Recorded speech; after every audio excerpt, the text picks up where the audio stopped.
Dans cet exemple, nous allons cette fois-ci faire quelque chose qui est un petit peu hybride entre les deux méthodes précédentes pour obtenir des données pseudo-aléatoires permettant de faire de l'apprentissage en lieu et place des vrais cours. Alors ici, on va utiliser cette fois-ci les vrais cours, mais seulement la partie de bruit des vrais cours. On va isoler le bruit par rapport au trend. On peut toujours le faire a posteriori, ça c'est facile. Et on va ensuite plaquer le bruit qui a été isolé ici, donc qui est une des caractéristiques du marché, la caractéristique dérangeante qu'on voudrait voir disparaître autant que faire se peut. Et on va projeter ça sur des trends définis à l'avance sous forme de zigzags qui sont ici en bas. Donc ce que vous voyez en bas, ce sont des zigzags sur lesquels on a plaqué le bruit extrait du marché en haut, ici. Alors, de la même façon que les autres méthodes, comme une partie de la génération se fait par des générateurs de nombres aléatoires,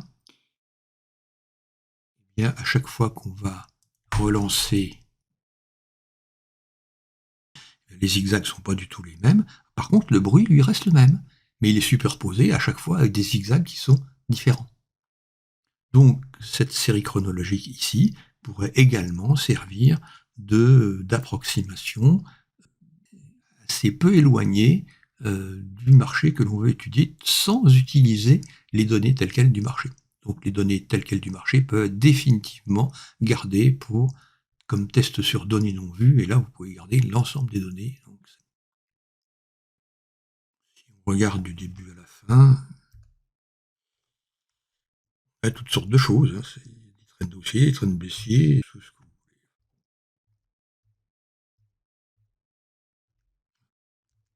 Ça dépend aussi de l'amplitude des zigzags que l'on met, c'est réglable également.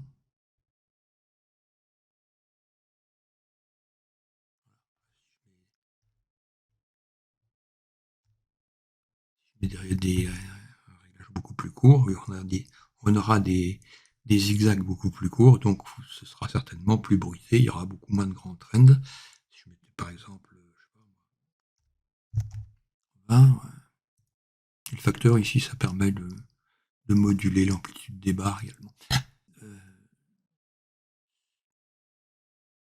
Disons qu'on n'est jamais à court d'imagination lorsqu'il s'agit de fabriquer des cours synthétiques. Toutes les options sont par contre pas forcément intéressantes, et il y en a un certain nombre que je ne présente pas parce que ça ne présente aucun intérêt.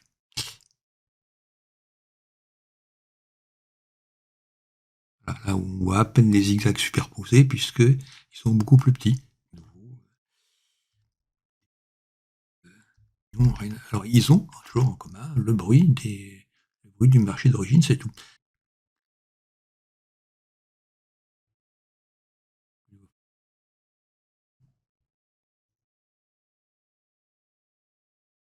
C'est celui-ci.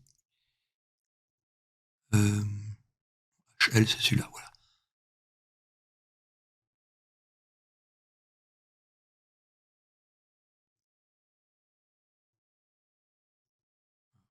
Il y a très peu de barres, puisque pour que ça aille vite, j'ai fait un recul de quelques 20 jours, quelque chose comme ça. Évidemment, ça, on peut le faire sur plusieurs années.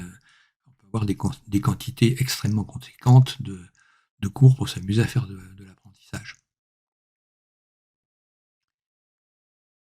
Voilà, donc de quoi vous occuper pour faire de la recherche et préserver vos données de marché comme données non vues pour le test final, dont on rappellera encore une fois qu'il est absolument interdit de se passer de la vérification finale sur de vrais cours de bourse. Il n'y a que ça qui vous permet de vous assurer que vous n'êtes pas parti dans des choses irréelles.